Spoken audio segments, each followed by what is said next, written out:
Bismillahirrahmanirrahim. Ini hanya Allah turunkan untuk umat Nabi Muhammad SAW. Catat ini ya. Dan saya belum pernah bagi dimanapun yang ini, yang versi lengkapnya. Kalau bisa dilakukan, bukan hanya dosa digugurkan. Tapi setiap hurufnya mempercepat terkabulnya doa kita di hadapan Allah Subhanahu wa Ta'ala. Ya. Ada 2 surah di dalam Al-Quran yang bila 2 surah ini dibacakan, itu setiap hurufnya dihitung bisa berpotensi menggugurkan dosa sekaligus mengabulkan doa-doa yang dimintakan. Sepanjang doa itu baik untuk urusan dunia akhirat kita. Kalau salah satu kurang baik diperbaiki oleh Allah. Misal dunia baik tapi akhirat tidak. Maka diperbaiki oleh Allah kepada yang lebih baik. Surat pertama Al-Fatihah. Surah kedua Al-Baqarah. Ya. Sebelum doa baca tuh Al-Fatihah sama Al-Baqarah. Tapi Al-Baqarahnya tidak dari ayat yang pertama. Kepanjangan. Cukupkan di ayat 285 sampai ayat 286, 2 ayat terakhir. Hadisnya sahih. Kalau mau dikuatkan biasanya banyak ulama memasukkan ayat 284. Ada yang sudah masuk ke dalam Ka'bah di sini? Ini informasi saja. Dan 3 ayat ini, Al-Baqarah 284, 285, 286, itu ayat yang dituliskan di dinding Ka'bah. Itu yang saat berhala dikeluarkan, gambar-gambar dihapus, itu ya, syair-syair diganti dengan ayat Quran sehingga jadi kain kiswah Ka'bah di luar. Itu ada sejarahnya. Yang di dalam pun dihiasi dengan hiasan ayat Al-Quran. Di antara yang dituliskan itu Al-Baqarah ayat 284, 285, 286. Intinya di 285 dan 286-nya. Tadi rakaat pertama yang saya bacakan dalam salat Isya. Hadisnya sahih. Itu spesial malaikat Jibril turun kepada Nabi Muhammad SAW mengabarkan kabar gembira siapa yang membiasakan membaca Al-Fatihah. Ya, kemudian 2 ayat terakhir di Al-Baqarah dari amanar rasulu sampai fansurna 'alal qaumil kafirin. Tidaklah dia membacakan itu kecuali setiap hurufnya dijaminkan mengabulkan doa-doa yang dia mohonkan sepanjang benar doanya dan tidak diselimuti maksiat. Ini maaf ya. Ini saya minta maaf dulu nih. Kalaupun Anda benar doanya khusyuk sampai nangis, tapi ada selimut maksiat dalam permohonan doa itu pengabulannya mental lagi. Hadisnya sahih. Thumma dzakara rajula yutilu as-safara ash'atha aghbara yamuddu yadayhi ila as-sama' fayaqulu ya rabb faqala Rasulullah sallallahu alaihi wasallam anna yustajabu lidzalik famat'amuhu haram mashrabuhu haram malbasuhu haram wa ghudhiya biharamin fa anna yustajabu lidzalik. Rawahu Muslim. Nabi mengisahkan seorang lelaki menempuh perjalanan jauh. Awas, menempuh perjalanan panjang untuk ketaatan itu mempercepat doa dikabulkan 2 kali lipat dibanding orang biasa. Makanya kalau ada orang mau ke Mekah umrah, mau haji, titip doa. Ada yang mau beasiswa ke Madinah, ke Mekah, ke Al-Azhar, ke Mesir, titip doa. Saya biasanya kalau mau berangkat umrah, Ustaz titip doa, ayo tulis banyak tuh. Enggak saya baca. Saya simpen aja, ntar dekat Ka'bah, ya Allah engkau maha mengetahui. Ya, mohon kabulkan semua doa-doa ya dari teman-teman jamaah yang dititipkan dalam kertas yang telah mereka tuliskan itu. Simple Pak, daripada capek kita bacakan satu-satu. Dan alhamdulillah biasanya ya insya Allah terkabul. Insya Allah. Itu perjalanan jauh. Nah orang ini menempuh perjalanan untuk sekedar berdoa. Safar. Ya, safar yang baik. Kemudian yang kedua, yamuddu yadaihi ilas sama, dia mengangkat tangannya ke langit. Ini saya tidak bermaksud mengajarkan ya, cuma menunjukkan prakteknya begini nih. Ada yang bisa bantu saya enggak 1 orang maju? Cepat. Yang depan aja, depan. Jazakallah khair. Mohon pegangkan mic sebentar. Ya, terima kasih ya. Lihat sini. Gini. Nah, jazakallah.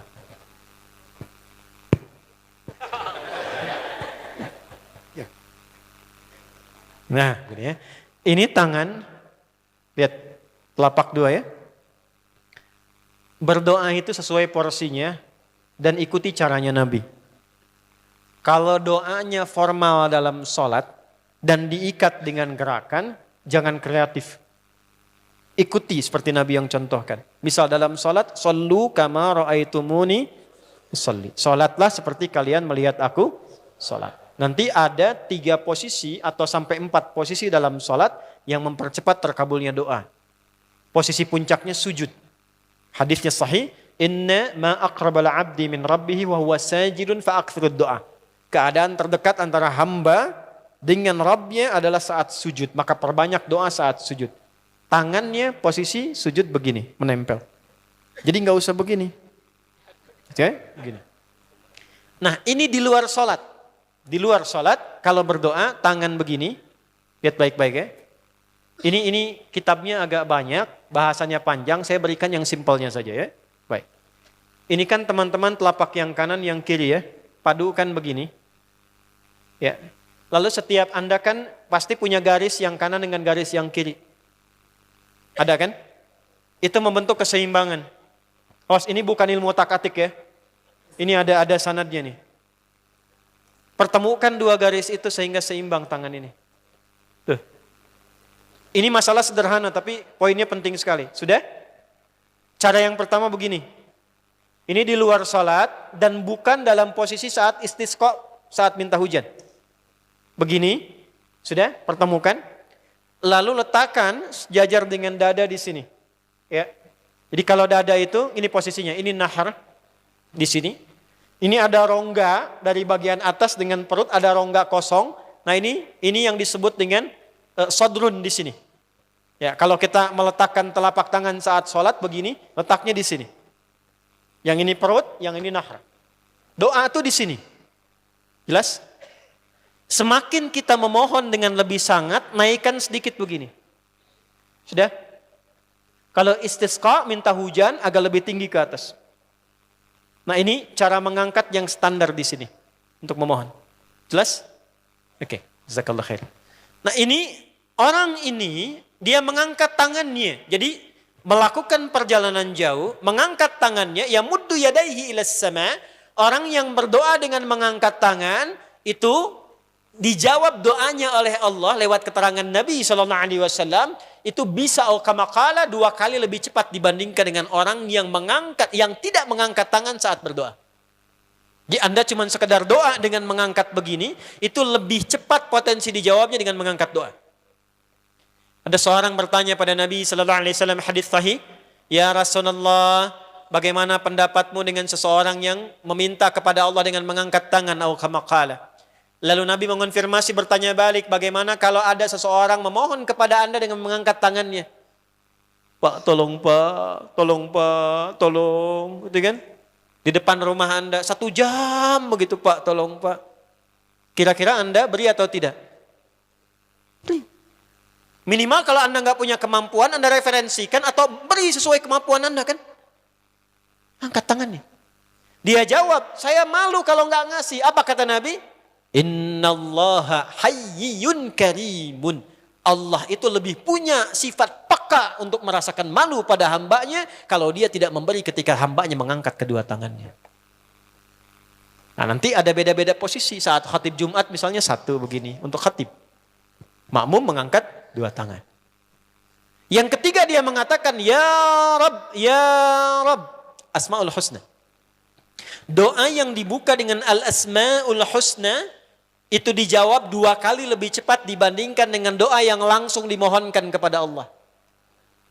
Itu perintah. Tahu Nabi Zakaria? Nabi Zakaria apa ujiannya? Diuji oleh Allah, hidup demikian lama sampai rambut memutih, fisiknya letih, istrinya divonis secara medis, maaf, monofos dan mandul. Kata medis gak mungkin punya keturunan. Maka beliau berdoa kepada Allah dan dalam doanya dimulai dengan Al-Asma'ul Husna. Sebelum sampai ke doa itu di Ali Imran ayat 38 sampai 39, buka dulu Quran surah 17 Al-Isra ayat 110. Ini perintah langsung dari Allah. Qulidullah awidur rahman ayyamma tad'u falahul asma'ul husna. Quran surah ke-7 ayat 180. Walillahil asma'ul husna fad'uhu biha. Fad'u biha. Qul Allah, kalau engkau punya masalah hambaku, dan tidak ada di dunia ini yang tidak punya masalah. Quran surah kedua ayat 155. Wala nabluwannakum bisyai'.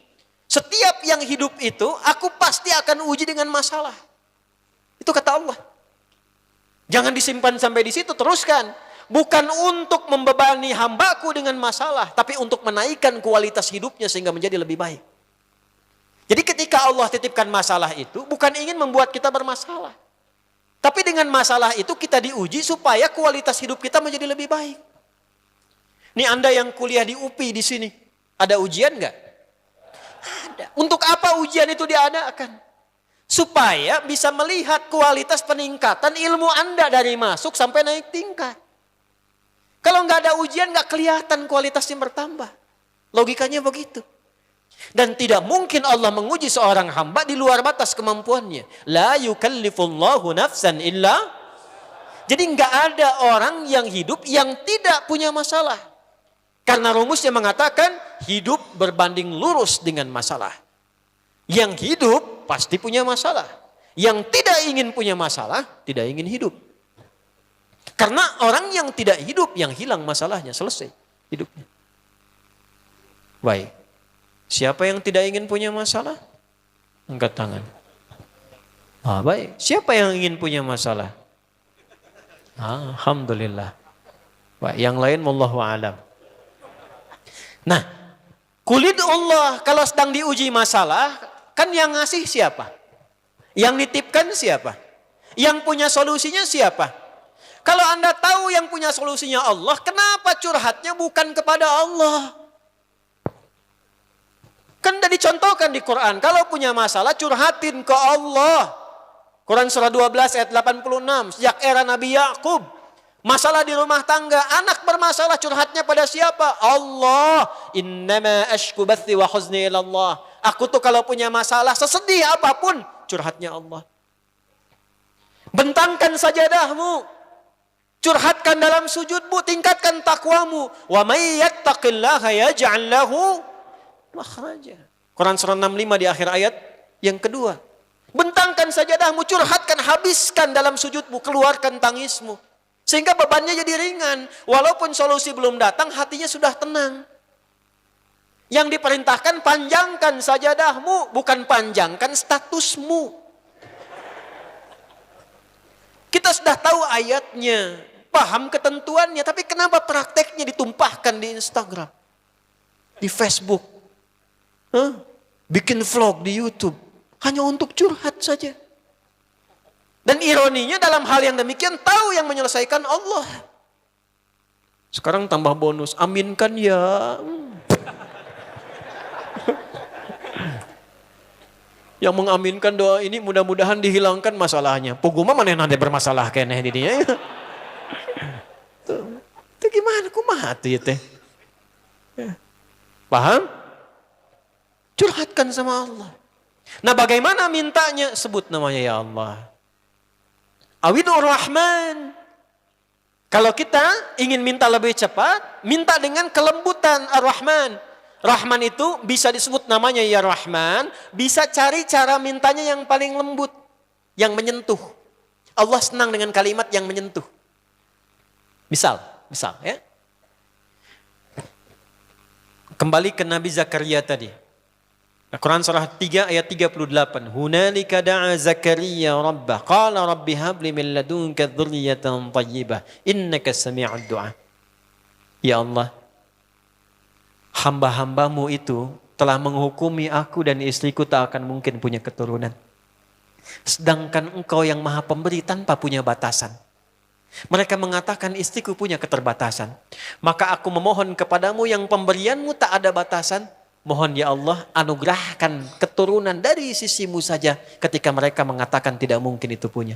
Sungguh engkau yang maha mendengar doaku ya Allah. Perhatikan, kalau kepada yang maha mendengar saja tidak terkabulkan, mohon tunjukkan kepadaku saat ini dengan cara apa lagi dan kepada siapa lagi aku mesti memohon. Itu dalam banget. Ya Allah, Engkau perintahkan aku berikhtiar mencari kerja, aku lakukan. Engkau perintahkan mengeluarkan keringatku dengan cara yang halal, aku kerjakan ya Allah. Engkau perintahkan aku jauhi yang Engkau larang, aku lakukan ya Allah. Sekarang aku telah berikhtiar dari sejak keluar, aku telah menunaikan sholat subuh seperti yang Engkau maha mengetahuinya. Dan menjelang malam aku mengadukan bahkan di rumahmu ya Allah hanya untuk sesuap nasi bagi istri dan anakku dari yang halal itu.